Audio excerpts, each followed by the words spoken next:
नमस्कार, Yamunanagar breaking news देखने वाले सभी दर्शकों को मैं सरनजीत स्वागत करता हूं। और आज जो है भारतवर्ष में जो है एंटी ड्रग ट्रैफिकिंग डे के रूप में मनाया जा रहा है। और हमारे साथ स्वास्थ्य विभाग के यमुनानगर के सीएमओ साहब हैं। जानेंगे उनसे आखिर कैसे जो है नशे के ऊपर जो है नकेल कसी जा रही है और क्या लोगों को एक अवेयरनेस के लिए मैसेज दिया जा रहा है। तो जानते सर, सबसे पहले स्वागत है सर आपका हमारे चैनल पर। सर, आज जैसे एंटी ड्रग अवेयरनेस डे मनाया जा रहा है, उसके लिए सर क्या कुछ कहना चाहेंगे? देखिए, आज international day against drug abuse and illicit trafficking है और ये 26 जून को हर वर्ष मनाया जाता है। इसको मतलब ऑब्ज़र्व किया जाता है। ये कोई भी जो डे जब हम ऑब्ज़र्व करते हैं उसके पीछे एक मूल भावना होती है कि ऐसी जो इतनी बड़ी मीनेस है, ड्रग मीनेस है, इसको कैसे हम फोर फ्रंट पर लाएं। क्योंकि इसके अंदर हम देख रहे हैं कि हमारे जो एडोलिसेंट ग्रुप के बच्चे हैं वो इसके ज़्यादा शिकार हो रहे हैं। और आज इस पे हमने एक वर्कशॉप भी ऑर्गेनाइज़ की थी। यहीं सुबह जो दोपहर को हमने एक वर्कशॉप ऑर्गेनाइज़ की थी। इसी तरह से हमारी टीम ने आज जाकर जिला कारावास में भी एक छोटा सा कार्यक्रम किया था। ये सब के पीछे एक मूल भावना है कि इस बहुत बड़ी बुराई है ये ड्रग्स की, जिसमें आपका फाइनेंशियल लॉस भी होता है, जिसमें आपका हर तरीके की कोई ऐसी बीमारी नहीं है जो सीधी तौर पर ड्रग्स से साथ जुड़ी नहीं हुई हो। और इसमें भी दो कैटेगरीज़ हैं। एक जो ड्रग्स हैं वो ऑथोराइज्ड ड्रग्स हैं, जैसे कि अल्कोहल है, जो टबैको है, और कुछ इलीगल ड्रग्स हैं तो उनका भी काफ़ी मात्रा में प्रचलन देखा जाता है। तो हमारे यहाँ यमुनानगर में 2 साइकेट्रिस्ट अवेलेबल हैं। इसी पर हमने पूरा डाटा और सभी के सभी जितने काउंसलर हैं उनके साथ ये चर्चा की और उनको बताया कि ड्रग्स की जो हैबिट है वो वन वे ट्रैफिक है। जो व्यक्ति एक बार इसका शिकार हो जाता है फिर वो इसके कुचक्र से बाहर निकलना उसके लिए बहुत मुश्किल होता है।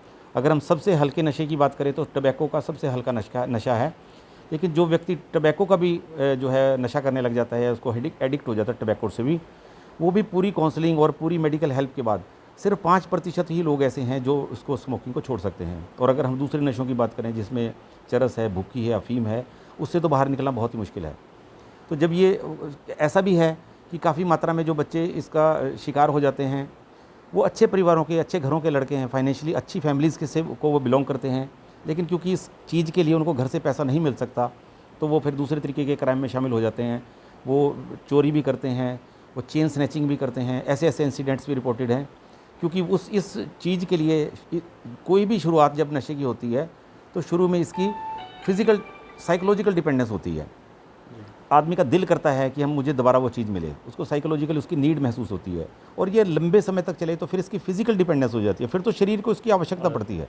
उसकी इतनी बुरी तरह से क्रेविंग होती है कि यदि हम फोर्सिबली उन लोगों को रखना चाहें जो होम्स हैं जहाँ पे काउंसलिंग कराई जाती है और ट्रीटमेंट की जाती है, वहाँ पे भी उनको बहुत मुश्किल से कंटेन किया जाता है, रेस्टेन किया जाता है। कुछ दवाइयाँ दी जाती हैं जिससे कि वो धीरे धीरे उस मेहनत से बाहर आएँ।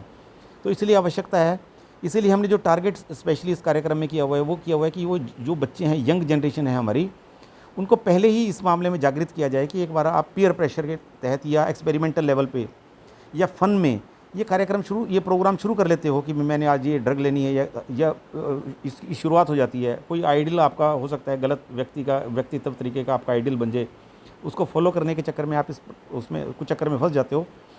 ये वन वे ट्रैफिक है। एक बार अगर आप अंदर चले जाते हो फिर बाहर निकलने का कोई मार्ग नहीं है। इसलिए आवश्यकता यही है कि इस बीमारी से जितना दूर रहा जाए वो रहा जाए। कि जो आईवी ड्रग्स यूज़ करते हैं उनको पूरी हर तरीके की जो बीमारियां हैं, जैसे हमारी आईवी ड्रग यूज़र को हो सकती हैं, उसमें हेपेटाइटिस बी है, सी है, HIV भी है, ऐसी बीमारियां होने का भी खतरा रहता है। क्योंकि उस नशे के टाइम में उनको ध्यान ही नहीं रहता कि किसकी सिरिंज कौन इस्तेमाल कर रहा है।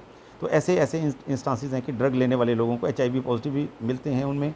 तो हमने आज सभी से प्रण कराया है कि वो अगली बार जब हम इस ड्रग डे को मना रहे होंगे तो सभी जिन लोगों ने आज पार्टिसिपेट किया है वो अपने लाइव एग्जांपल यहाँ शेयर करेंगे कि हाँ, हमने इस साल में एक व्यक्ति से ये जो एडिक्शन थी उसको हमने काउंसलिंग करके उसको उस बीमारी से बाहर निकाला है। सर, कहीं ना कहीं जैसे आपने बात की ऑथराइज्ड ड्रग की, ऑथराइज्ड ड्रग जो डीलर्स हैं जैसे कि केमिस्ट हो गए, तो वहाँ पर भी कहीं ना कहीं ये चीज़ चलता रहता है। तो उनके ऊपर भी किसी तरीके से नकेल कसी जा रही है आपके डिपार्टमेंट की तरफ से?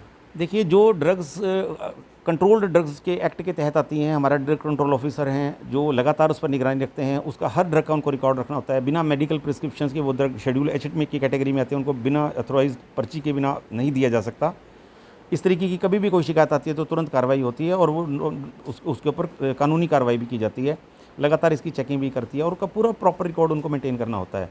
लेकिन ये ठीक है कि नीचे लेवल पे कई बार एक आधी बार हो जाता है और हमें हमारे पास शिकायत आती है तो स्वास्थ्य विभाग उस पर जरूर कार्रवाई करता है। जी, बहुत बहुत धन्यवाद सर। तो ये हमारे साथ यमुनानगर के सीएमओ विजय दहिया जी थे, जिन्होंने बताया कि किस तरीके से आज जो है इंटरनेशनल डे जो ड्रग अवेयरनेस के लिए मनाया जा रहा है, उसके संदर्भ में जो भी अभियान चलाए गए उनकी जानकारी दी। अगर ऐसे और भी वीडियोज़ देखना चाहते हैं तो बने रहिए हमारे चैनल के साथ, देखते रहिए यमुनानगर ब्रेकिंग न्यूज़ के लिए मैं सरनजीत सिंह।